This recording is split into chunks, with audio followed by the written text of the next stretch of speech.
Здравейте, ненормалници! Това е Abnormal подкаст. Днес в подкаста ми е един от хората, който ме върна обратно в бодибилдинга. Атлет, който гледах с отворена уста на сцената, треньор, чиито методики ползвам в момента в залата. Истински съм развълнуван, защото имам честта да се срещна с една истинска икона в бодибилдинга. Многократен финалист на мистер Олимпия, топ треньор и предприемач, човек, чийто глас и присъствие остава отпечатък в този спорт повече от 20 десетилетия. Безкрайно се радвам да ви представя Big Денис The Menace Джеймс. Welcome, Dennis. I'm so happy. Thank you so much. It's a pleasure for me to even be here on the podcast, and it's an honor to hear that I had some knowledge that I passed along that you could use it and benefit from it. It's an honor to hear that. Истински благодарим и ние. Много пътувания, много ангажименти в България. Искам да те питам първо как видя тази година FIBO, нещо ново интересно, което някаква нова тенденция в бодибилдинга или в фитнес индустрията. I absolutely went to the FIBO for multiple reasons. Not only did I attend a booth to promote the supplements, I was also in charge of running the contest, the pro qualifier and the pro show at the FIBO. So I was really, really busy. Имаше интересно състезание, участваха интересни състезатели. Мислиш ли, че бодибилдинга е нещо, което ще върне интереса към самото събитие FIBO? Yes, I think absolutely that it was necessary to bring bodybuilding back to the FIBO. And we had great success with this show. So, and we have a 3-year deal, so the show will definitely happen for 2 more years in 2026 and 2027. And I'm looking forward to an even bigger event next year. Какви са ти впечатленията от България? I love it. This is my first time. I was a little worried in the very beginning because it's like, you know, when you go somewhere for the first time and you don't know the people, you know, but I got to give a huge shout out to the guys from Fitness One, because like the schedule that they sent me before, they are really on time and they are perfect with everything. They execute and all, whatever the schedule says, it was on the money, and I really appreciate that. So big shout out to the guys at Fitness One. Sabos, Krasili, I think is the other name, if I'm not messing up, and all the other guys, everybody who's involved. I mean, it's absolutely fantastic. Супер. Аз съм запознат с част от твоето минало и кариерата, но искам да поговорим малко за теб самия, за нашата аудитория. Ти си роден в Германия, но успя да стигнеш до върховете на бодибилдинга в Америка. Как се случи това? Okay, it's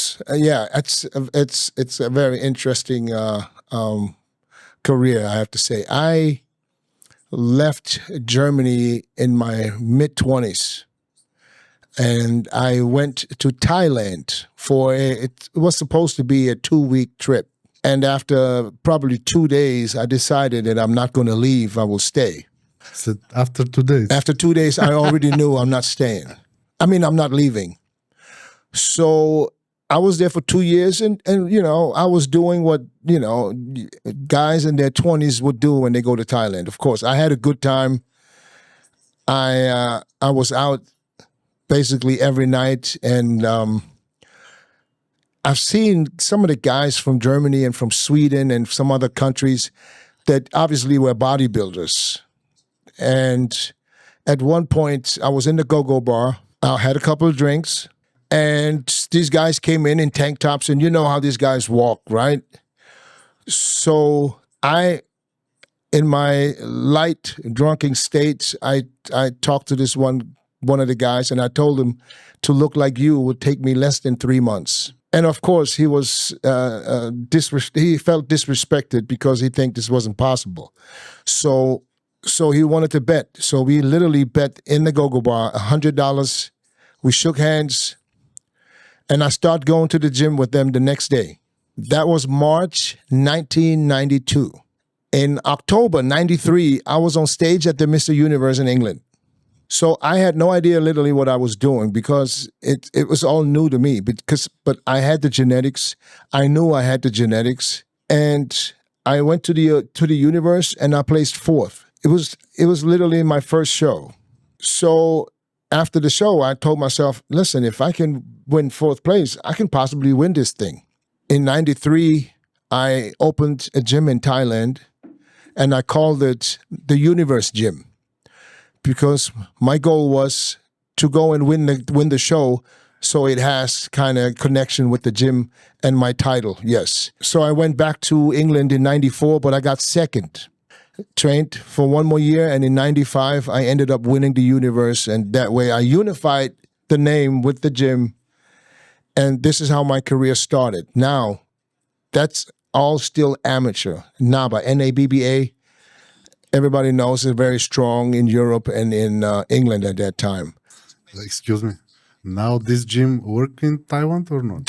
At the gym that I started in 94 is still there. It's not the same place. It moved. It changed owners a couple of times, and it moved locations. But it's still there somewhere, and it still has the same equipment that we built ourselves. We didn't buy it. We made the equipment. So most of the stuff is still there. This is history. Yeah. So in 97, after winning the universe, my goal was, of course, now how can I get to the Mr. Olympia? And I remember my friends in Thailand, the buddies that I was hanging out with, I told them that I want to go to the Olympia. I said, in 2000, I want to be on the Olympia stage. And they told me, have another drink and shut up. But for me, it was, I knew I had the genetics. I knew I had the drive. And I also had the appetite. Because people don't understand in bodybuilding, especially if you want to be big, you have to be able to eat. Most people have the problem they don't have the appetite. They can't get the food down. And you can only force feed so long. You get to the point where you just, you don't want to eat it anymore. So I had all these things and I started putting on weight, and my goal was, how can I get to the IFBB? So as a U.S. citizen living in Thailand, I knew there's only two options. Option one, go to the World Championships, or option two, go to America and go through the national ranks. I chose to go to the U.S. I went there in 97. I competed at the first show to qualify for the nationals. Did the nationals in 97, came back for the USAs in 98, and won the overall and got my pro card. And from then on, it was just pro. I competed my first pro show in New York at the Night of Champions back then. And in 2000, I was not invited for the Arnold, but I competed in the Ironman a week before the Arnold. And they told me if I placed top 6, I can get a late invite. I got 7th. But they did give me an invite to the Arnold. Literally 3 days before the Arnold, I flew to Columbus and I got on stage with Flex Wheeler, Kevin Levrone, Chris Cormier, all the guys that I just, looked up to in the magazines. And I placed 4th, which qualified me for the Olympia in 2000. So nobody believed I could do it. And I told him I'd do it in 2000, and I absolutely did. And from then on, from 2000 all the way to 2010, I qualified for the Olympia 11 times. That's a quick story. That's the quick run. Yeah, this is the quick story. But I could go on for hours. There's a lot of other stories in Thailand. Yeah. I'm sure for Taiwan. Yeah, we want to keep this PG-13, right? Yeah. Ако можеш да върнеш времето назад, какво би променил? I would change nothing but one thing. Unfortunately, not only was I gifted with the genetics and the discipline, the drive, because my dad was in the military, so I was raised by a GI, so I had the discipline. But because Ronnie Coleman was on top, my goal was to try to get as big as possible to be able to stand next to Ronnie. And doing that, I had to eat so much and train so heavy that I lost my shape. I would say because my waist got wider, because I just went too far. If I could change one thing, I would not chase Ronnie and stick to my guns and just get better and better, kind of like a Dexter Jackson did. Yeah. But, знам, че Декстър е ползвал Джордж Фара като ментор. Той сподели, беше при нас на гости. Той сподели, че е ползвал нещо специално като пробиотици, за да може да нормализира чревната си перисталтика и флора. Мислиш ли, че приема на повече протеин или повече храна е нещо, нали, което е повлияло по този начин и твоя проблем с стомаха? Yes, absolutely. I mean, just the amount of food that we had to eat or that I ate, there's no way you don't have any issues. And, you know, I just talked about it the other day. I said my protein intake was anywhere from 500 to 600 grams a day. So imagine how much meat. And yes, today I would advise people to do 200 grams per meal instead of 350 grams, you know? So, because that's enough. You don't need that much. So there's a lot of things I didn't know because I was so far away from the center of the sport. So a lot of things I did was just something that I just chose to do and it somehow worked. But you learn throughout the years that there's a lot of things that weren't necessary. Толкова много подготовки си направил за толкова много състезания. Ползвал ли си ментор, треньор, някой, който да ти помага в това? Yeah. I mean, everything up to my first pro show I did by myself. So I got my pro card, everything up by myself. And in 1999 at the Night of Champions, I met Milos Sarcev. And I remember Milos came up to me and he said, "Where are you from?" Because he never saw me before. This was my first pro show. And he saw the potential. And that's when I started working with Milos. And of course, we all know Milos and his protocols when it comes to insulin. So I had no idea. I started some of the protocols that he sent to me via fax back then. And I think I gained about 40 pounds in the first 6 weeks. It was maybe a little bit too fast, but you know, my body was just so it was able to put on size so quick. So I just wish we would have slowed it down a little bit and we would have been step by step, you know, instead of gaining 40 pounds in 6 weeks to gain maybe 10 or 15 and then just keep continuously getting better every year. But yeah, so I worked with Milos for some time. And in 2003, I worked with Chad Nichols for 1 or 2 years. And towards the end of my career, I said, you know what, I did it myself when I came in. Let me do it myself going out. I did work with George Farah also at one point. But it's not like I didn't need anybody to tell me how to train or how to eat.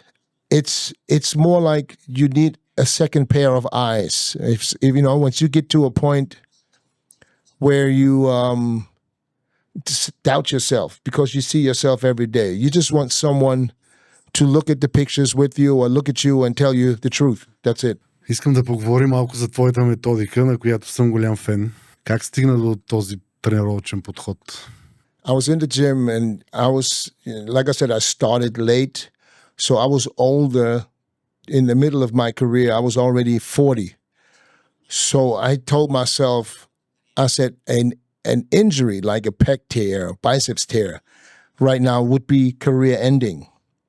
So I asked myself, what can I do to mimic heavyweight, but don't use heavyweight?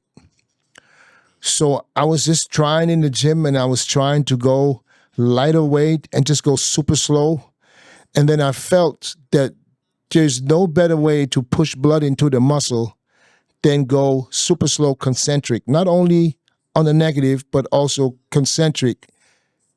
It pushes blood into the muscle and it stayed in there way longer than regular pumps. And the benefit from this is you don't use the heavy weight, so you don't have the stress on your joints, on your tendons.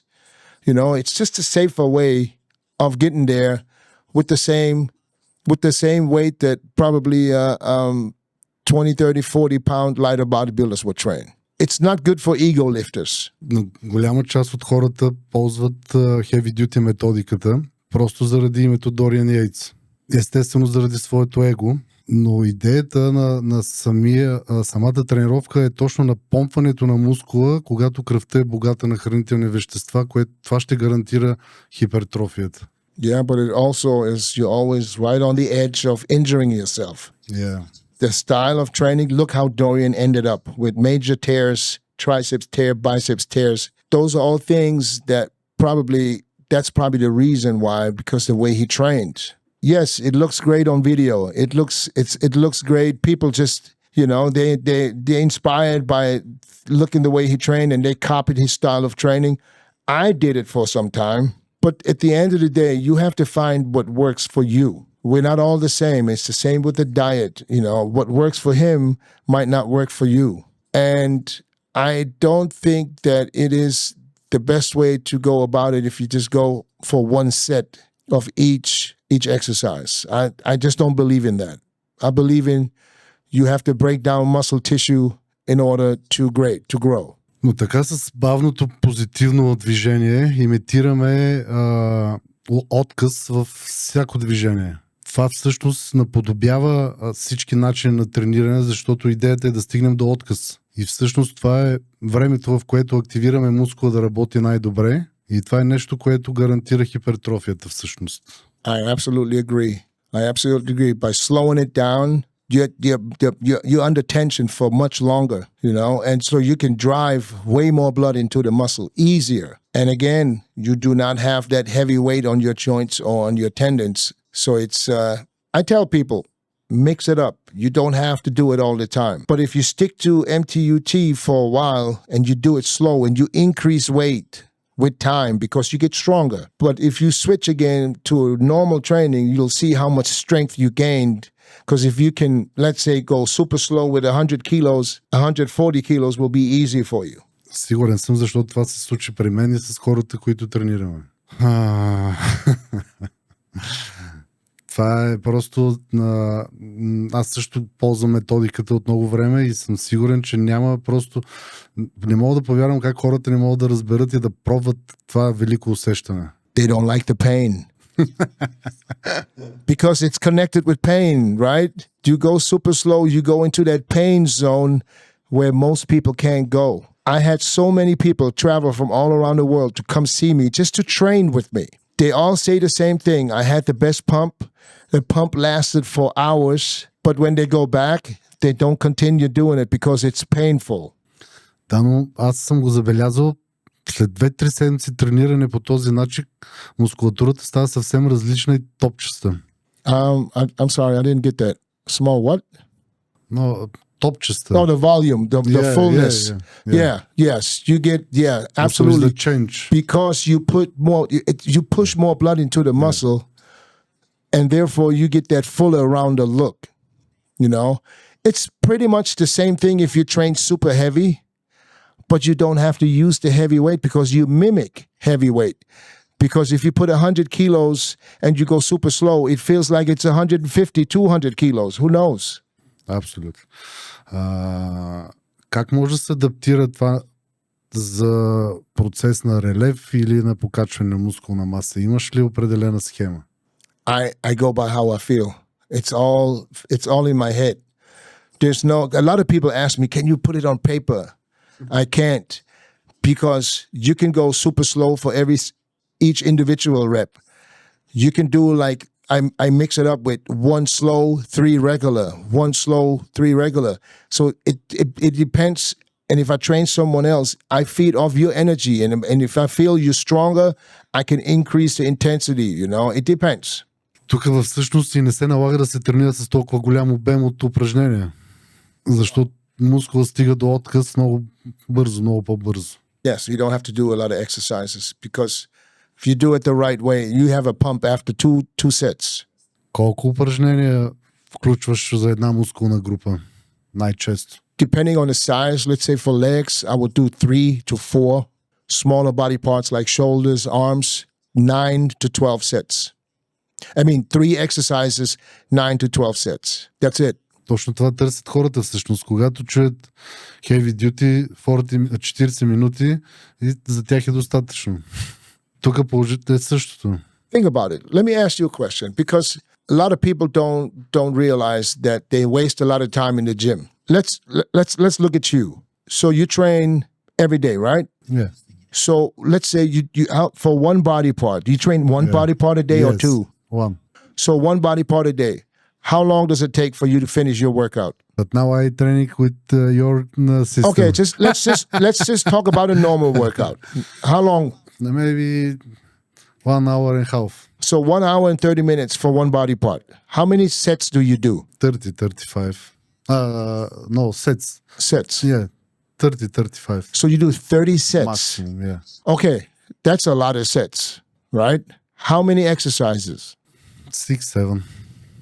So 6 or 7? 7. So let's say 7 exercises. So when you train chest, what do you do? Legs.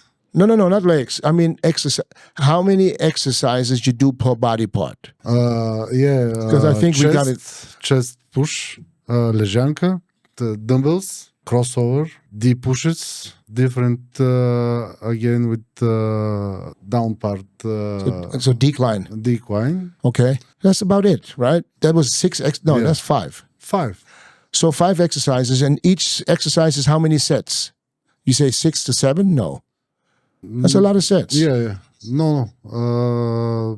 Every one exercise maybe 4 or 5 sets. Okay, maximum. let's say 5. Yeah. So we have 5 times 5, that's 25 sets, right? Yeah. So how long does it take for you to finish one set? I know what is the answer with this How question. long does it take you to do one Because- set? How many reps you do? How many reps? 8, 10, 12. Okay, so let's say 12. Yeah. How long does it take for you to Yeah, I finish know. 12 I sets? know. No. Let's go there. Let's go there. This, How long does it take to finish 12 at 12 okay, repetitions? we make it 3 seconds for every one repetition. So 30 seconds. So 30 seconds. So 25 times 30 seconds. What's that? How many minutes is that? 25 times a half. That's 12.5, 12 and a half minutes I know, but of training time.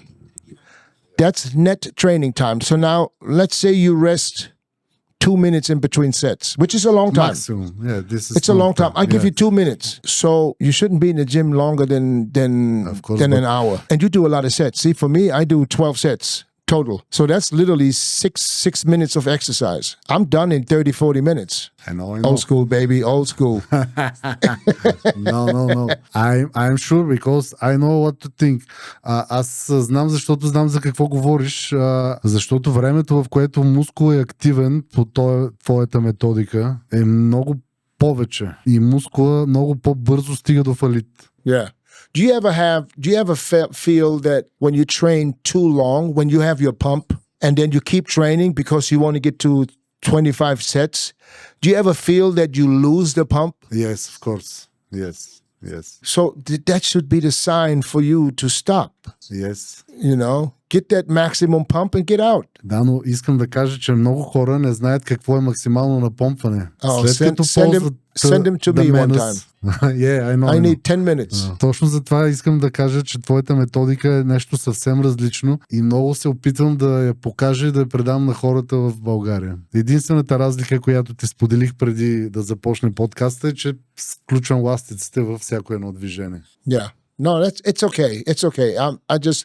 I wouldn't even know how to put the bands on, to be honest. I get mad when I go to the gym and I see the rubber bands on the hack squat. I take them off. I don't know how to put them on. But you know, Пробвай. But yeah, okay, man, I'm too old. No. It will take me longer to Different put the movie, bands on and different get my sets done. No. But it's true. You will have a hard time finding people to stick to that style of training because it's literally hard, and most people don't want to get to that point where the muscle burns so much that they can't handle it. It's really only for the true hardcore people that can say, okay, I can take the pain. Кое е най-голямото клише в тренировките днес, което ползват хората?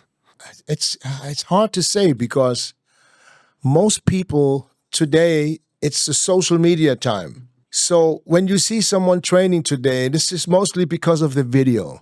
I highly doubt that these people train like this every day because when there's no camera, they don't need to push themselves. So if I look at guys and I see it in the gym every day, they just don't train as hard as we used to train. It's different. It's all more for content and social media. So it's not like it starts with when I see the tripods in the gym and people filming themselves training. This pisses me off. It's not what it used to be. So, once you go to the gym, it's balls to the wall training and that's it. Now it's all about get the right angle with the camera so you can see and, it's going away from the true hardcore. Да, но това продава. Yeah, and that's why I get it. I mean, it's content for the content creators, but there's a lot of people in the gym, they don't look like they're creating anything. And they're taking videos and they put it on their Instagram for the 3 views every day. And this is just what bothers me because there's no need for me to step over a tripod so I can get to the next machine. Единствената причина е, ако искаш да повишиш последователите си в Instagram или в YouTube. Unfortunately, this is the way it is today. Това е лесният начин за печелене на пари. Yeah. We had to do it on stage back then. Yeah. We had no social media. We were focused on training, eating, and sleeping. I don't have to wake up with a camera in my face so I can show everybody what my day looks like. Точно така, аз искам да поговорим и за златната ера, точно за това време, в което вие бяхте звезди, все още сте. След всяка Олимпия шампиона получаваше сигурни рекламни договори с Flex Magazine or Gold Gym. Естествено и братята Уидър са помагали на състезателите допълнително с каквото може. Докато сегашните шампиони се налага да промотират и продават различни продукти, дрехи, добавки, аксесуари и така нататък. И все пак ние забелязваме разлика в визията на тези състезатели в сравнение с времето, което вие бяхте шампиони. Yes. Каква е причината за това всъщност? The reason is because the focus is not where it should be. The focus is on getting the content out. The focus is on getting as many commission off your codes for the supplements as possible. And the focus is not 100% on the training and on the contest. And it shows when you look at the bodies today and you look at the bodies, and you've been there, you know the times. Compare the top 10 from the, let's say, late 90s or early 2000s. And compare the top 10 from today. Let me ask you this. Who placed 6th at last year's Olympia? Exactly. That's what I'm saying. You don't remember, right? Yeah. But you would remember 20 years ago because the top 10 were all great. The difference from back then to today is the top 10, everybody was in shape.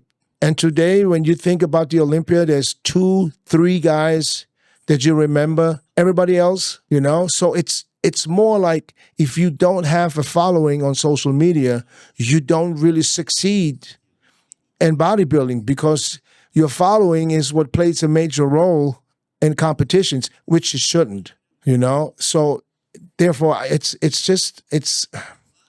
I don't know, I don't want to sound like an old grumpy man, but that's why when you talk to guys like Dorian or all the guys from back then, they really don't follow the sport anymore because it's not what it used to be. А самите стандарти на сцената промениха ли се? Yeah, everybody is going for size now.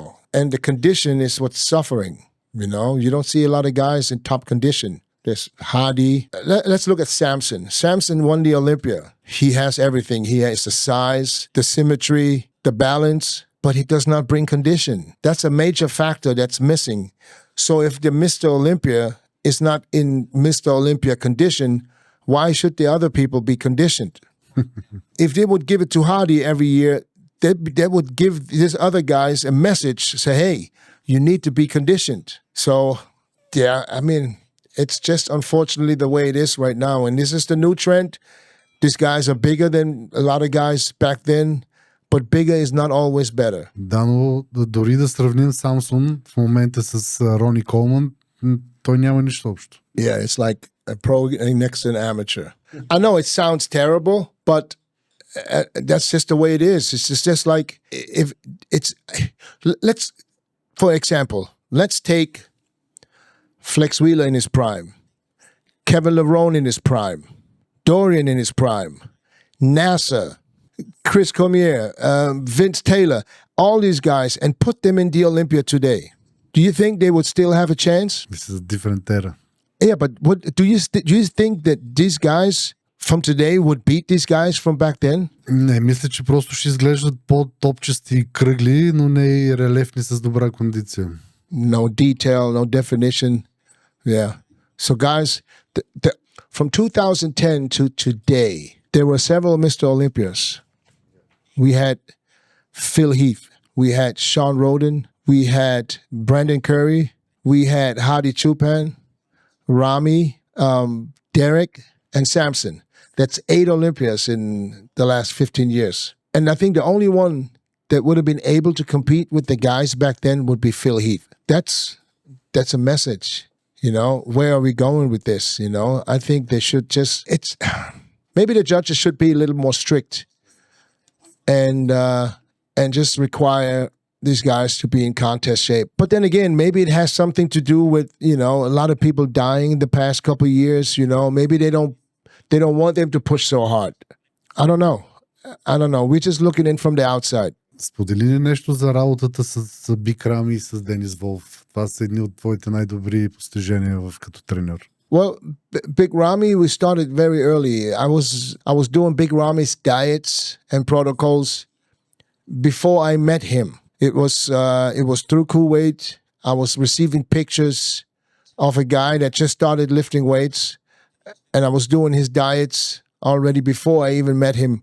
And then he turned pro at a show in Kuwait, and then I brought him to New York for the New York Pro back in 2013, and that's when we shocked the world. So working with guys like Ramy, who is a phenomenon. I mean, he's absolutely... When you see him, you think he's an eating machine. He doesn't even eat so much, you know. He literally grows. It's almost like I think he has a myostatin deficiency, to be honest. Anything he does, he grows. So yeah, working with him was a pleasure, of course, and was a challenge at the same time because everybody's personality is a little different. And as a person that did this myself, I mean, I've been there and done it. I expect from you to give me 100%. And it doesn't matter if it's, you know, Dennis Wolf or Ramy or even amateurs. I worked with hundreds of amateurs. If you only get 80%, you cannot expect to get back 100%, you know? And I remember when Ramy went back to Kuwait back in 2014 or 15, that he was working with the guys in Kuwait, you know? He was always great, but he never won the Olympia. Then he teamed up with Chet Nichols, and he contacted me, and he came back to stay with me to train with him. And it was literally for him, you could see it was hell because he was in my house. I saw everything he ate. My wife cooked. There was no chance for him to get extra food.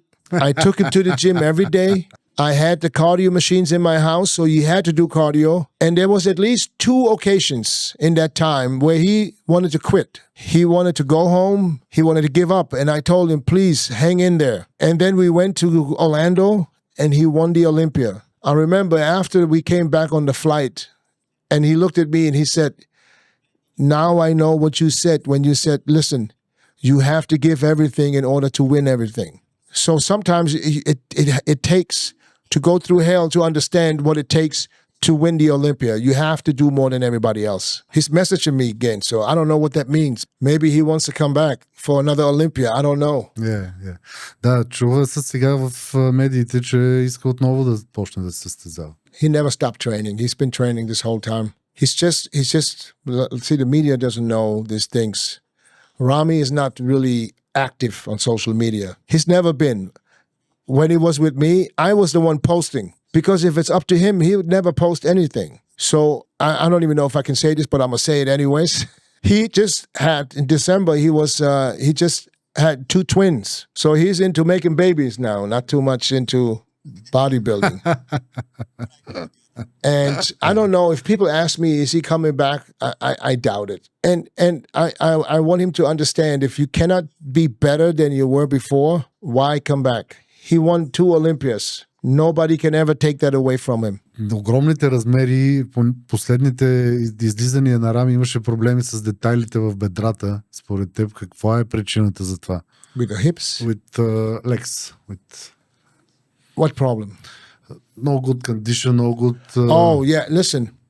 I don't know what the problem was. It happened because he stayed with me, but his coach was Chet Nichols, okay? Yeah. For him, I was just training him in the gym. When we left Phoenix to go to Las Vegas, everything was fine. Something happened in the last 4 days where he ended up being super flat. Ти успя да се задържиш обаче в социалните мрежи и си доста активен. Възползваш се максимално от това, което предлагат те и успяваш да бъдеш полезен на хората. Все пак социалните мрежи са полезни. Yes, unfortunately, you're right. If it was up to me, I would delete all my accounts because it just, it takes too much from people. Everything is based on, what you post. You feel like you have to post all day. I would rather just, not post at all. But unfortunately, because it's the way it is, we have to do it. And I think I'm not very active. I think I just do the minimum. But, yeah, I can't wait for the day where I say, okay, here, delete. Аз не мисля, че това ще дойде скоро. Never say never. Нека да поговорим и за това, което ще предлагаме на нашите клиенти в България. Твоята серия Денис Джеймс Signature. Как реши да пуснеш серия и ние се радваме, че имаме честа да я продаваме с нашите партньори от Фитнес 1. Yeah, I mean, to be perfectly honest, I was approached by a person who's been doing supplements, and his idea was, I said, why not do a Dennis James signature line? I said, absolutely. As a businessman, why would you say no? What's important for me was it had to be something that I can connect with. It started with the labels, I'm really happy that we came to the conclusion that we could use purple because it's just a different color that you don't ever see anywhere in the store. So the products basically, people have to understand one thing. There's whey isolate, there's different whey proteins, at the end of the day, it doesn't really matter where it's from. It matters for most people, I don't know in Europe, but in the Middle East, that's where we had, when we started in the Middle East and in India. It's all based off flavors, so a lot of people buy off a flavor and off a price. But sometimes, it's important to let people understand that the quality is also very important because what is a protein that tastes great going to do if there's not real protein in there? So it's just important to have good products, and to make sure that whatever is on the label, that it's in the product. And then, of course, it's important to have people to distribute the products, and that's why, again, a big shout out to Fitness One, because you can see they put a lot of effort into promoting brands, and this is the only way to get it out there. With as saturated as the market is today, it's very hard to promote new brands. So that's why we're doing this tour here, and I'm glad I was able to be a part of it, and I can't wait to come back again. My pleasure. I'm so happy because I много искам да тренираме заедно. Oh yeah, we should, yeah. Имаш ли продукт, с който се гордееш най-много? For me, my favorite product, I'm a basic, simple, old school guy. For me, because a lot of people ask me, if you can only buy 3 products, what would it be for you? And for me, it would be a good protein. I prefer whey isolate, glutamine, and BCAAs, or EAAs nowadays. Those will be the top 3 products for me personally. Creatine, I was never, listen, you have to understand, I started training in Thailand. There was no supplements available. Bulgaria is the same situation. I know, but it was worth. But now we're talking 92 to 2004. Yeah. I'm in Thailand. I cannot get protein powder, nothing. But the steroids are available in the pharmacy. So I literally grow up. Whatever I achieved was without supplements. И интересното е, че аз също започнах да тренирам 94-та. Единствените добавки, които се продаваха тогава в България, бяха на BioGame. Това е производство в България и протеина беше 250 грама. Of protein? Yeah. In one shake? No, one box. Oh, so what was it? Was it milk or? Powder. Yeah. Powder. So it was a 250-gram bottle. Yes. Okay, so Ситуацията беше в България също нямаше толкова много добавки, както сега. Но сега е съвсем различно, затова питах и за креатина съответно.